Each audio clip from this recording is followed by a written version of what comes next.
Ok les guides, on est parti sur un tirage des énergies de la semaine. Sur quoi on va travailler cette semaine? J'ai mixé 3 jeux. Alors, je vous laisse réfléchir à un chiffre entre 1 et 3. Et on va découvrir ensemble chacun des paquets dans l'ordre. Alors, c'est parti pour ceux qui ont choisi le paquet 1. Première carte du paquet 1. La peine. Donc on est clairement sur un chagrin, une douleur, une peine, peut-être un deuil, quelque chose qui n'est pas encore réglé et qui vous entrave actuellement. Mais on vous dit quand même que vous êtes sur la voie de la réalisation de vous-même.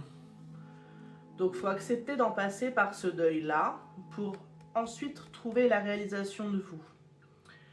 Et qu'est-ce qu'on vous dit? D'accepter d'avoir un moment de calme, de vide, de sérénité, un moment de rien, un moment de pause pour pouvoir faire ce deuil, guérir cette blessure, pour pouvoir ensuite mieux se réaliser.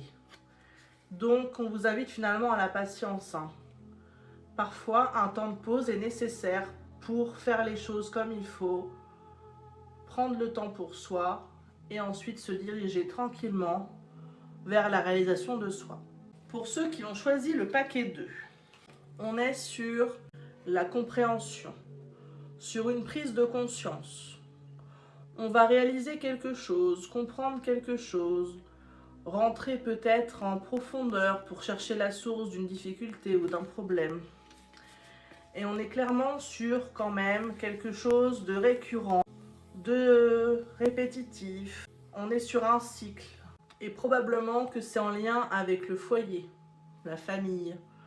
Donc je ne serais pas complètement étonnée si on ne parlait pas d'un schéma familial répétitif dont il faut prendre conscience pour avancer.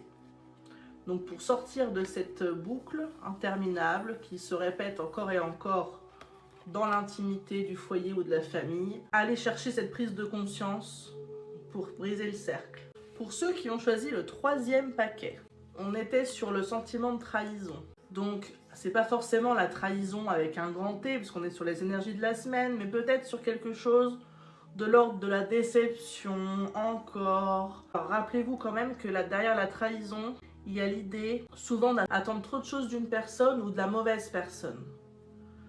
De confier trop de choses, donner trop d'importance à quelqu'un, et du coup de se laisser éventuellement vulnérable vis-à-vis de cette personne.